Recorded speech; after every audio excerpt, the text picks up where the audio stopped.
Dunyo ilm fani, ma'naviy, ma'rifiy va madaniy rivojiga munosib hissa qo'shgan maskanlardan biri maktabdir. Assalomu alaykum, aziz Jumabozorliklar, hurmatli yurtdoshlar. Jumabozor ilm ziyo maskani haqida ma'lumot berar ekanmiz. Xotirani asrash, o'tmishga ehtirom, kelajakka ibrat bo'lishini maqsad qilib, maktabimiz tarixini tiklashga harakat qildik. Qirg'oqlarni darg'om yuvib turgan Imom Faxriddindek ulug' avliyoning so'nggi maskani bo'lishga muyassar bo'lgan mo'jazgina qishloqning ilm maskani hisoblanmish maktabning tarixi 100 yillikni o'z ichiga oladi. Jumabozor qishlog'ining nomi uzoq o'tmishdan bu yerda bozor juma kuni bo'lganligi tufayli shunday nomlangan. Qishloq azaldan obod hamda ma'naviyat, ma'rifat markazlaridan biri bo'lib kelgan. Bozorimiz esa o'sha davrda juda katta bozorlardan biri hisoblangan. Xalqimizning shakllanishida va uning dunyoqarashining o'sishida qadimdan masjid va madrasalar muhim o'rin tutgan. 19-asrning oxirida qishloqda 13 ta masjidlarda o'z zamonasining o'qimishli kishilari xalq farzandlariga diniy va dunyoviy ilmlardan baholi qudrat, ta'lim va tarbiya berishgan. 1918-yilga kelib, Mulla Inoyat boboning hovlilarida maktab tashkil etilgan. Unda Yunusov o'qituvchilik qilgan. Oradan 1 yil o'tib, Sarbozor mahallasi markazida joylashgan binoda adaslik o'qituvchi Hoji Joni Rustamov bolalarni turli yo'llar bilan qiziqtirib dars bera boshlagan. 1924-yilda Sultonov Xidir Nazar rahbarligida Imom Faxriddin ziyoratgohi yonida yangi maktab qurilgan. Qurilishda Rahimqulov Umar, Bekmurodov Bobo, Tursunov Amir va Qodirov Shodiyor kabi otaxonlar o'z hissalarini qo'shishgan. 1932-yilda qishloq yoshlari maktabiga aylantirilgan. Qahhorqul Mahsum maktab direktori vazifasini bajargan. Maktab avval 4 yillik, keyinroq 7 yillik bo'lgan. 1948-yilga kelib, maktab direktori G'anijon Toshev davrida 16-maktabga aylantirilib, 10 yillik o'qitish tizimiga o'tkazilgan. Hozirgi maktab joylashgan o'rnida dastlabki maktabning binosi 1967-68-yillarda qurilgan. 1971-72-yillarda Mirzo Amonullohxon Eshonbobo rahbarligida Hashar yo'li bilan yana qo'shimcha 8 ta o'quvxonasi qurilgan. Mazkur maktab 1949-1985-yillarda 65, 1986, 1991-yillarda 107, 1992-yildan 29-maktab deb nomlangan.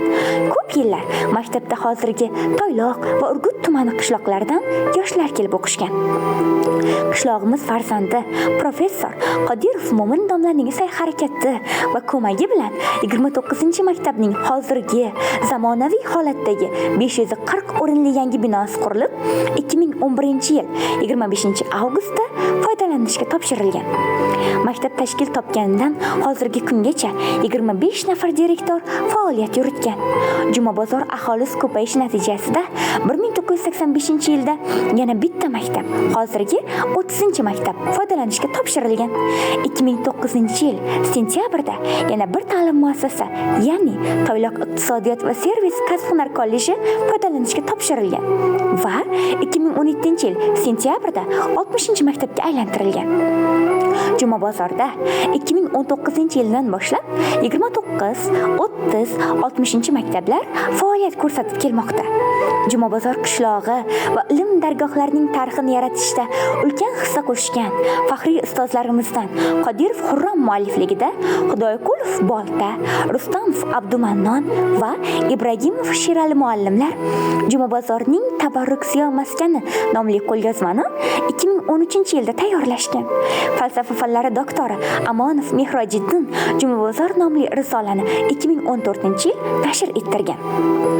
Tarixi davomida maktab rahbariyati, o'qituvchilar ta'lim va tarbiya berish samaradorligini oshirish bo'yicha muntazam tashabbus ko'rsatib, yangiliklar kiritishgan. Xususan, 1996-yilda maktabga Ahror Aliyevich nomidagi Ulug'bek yulduzlari kichik akademiyasi tashkil etilgan. Akademiya asoschilari Mo'min Qodirov va Nizom Xursandmurod ustozlar boshchiligida 1996-2016 yillar davomida maktabda turli ilmiy, amaliy anjumanlar tashkil etilgan. O'quvchi yoshlarning bilim va malakalarini oshishiga hissa qo'shishgan. Shuningdek, tadbirlarda Juma bozor va Jalolobod mahalla fuqarolar yig'inlari raislari, ota-onalardan tuzilgan maktab kuzatuv kengashi a'zolari, qishloq faollari va ziyolilari faol ishtirok etib, maktabda shart-sharoitlarni va ta'lim-tarbiya jarayonlarini yaxshilashda o'z hissalarini qo'shib kelishmoqda. 1993-94 yillar faxriy ustoz Sherboboyev imom muallim boshchiligida o'qituvchilar va saxovatli qishloqdoshlarimiz hashar yo'li bilan maktabning yonidagi qo'shimcha yer maydoniga 6 ta o'quv xonasi qurishgan.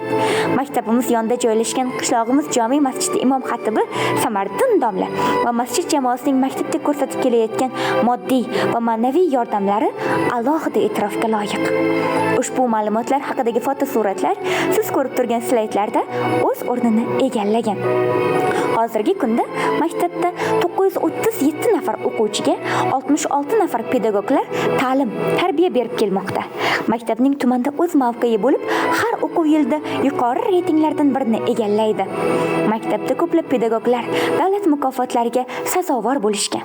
Hozirgi kunda qishloqda mavjud ilm maskanlarini tugatgan yoshlar davlat rivoji yo'lida yetuk kadrlar sifatida faoliyat olib borishmoqda. O'z bag'rida ko'plab ziyoli, davlat, fan, din arboblarini tarbiya qilgan maktab ustozlarini va ilm ma'rifat yo'lida xizmat qilayotgan fidoyi insonlarni Yaratganning o'zi hifz himoyasida saqlasin. Ushbu videorolikning birinchi qismi nihoyasiga yetdi. E'tiboringiz uchun rahmat.